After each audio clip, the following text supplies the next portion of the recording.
Hi viewers, this is just a quick video on my Atoto S8 Standard. So I've basically been doing an install on it. As you can see, it's half pulled out.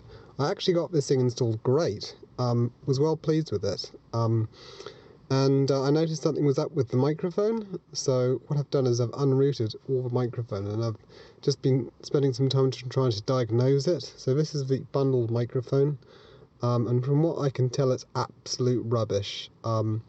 So don't waste the time with that, just buy an aftermarket one, or perhaps just stick with the internal one. I think this has a microphone right there, so you're probably better off with that. Like I say guys, just a short video. Save yourself the fuss, save yourself the hassle, and fingers crossed you like the unit. One other thing I'll add is this screen scratches really easily, so for love of God, protect the damn screen, because when you're trying to juggle it into that slot, it's very easy to rub it up against something metal, so take care with that. But yeah, anyway, I hope this helps.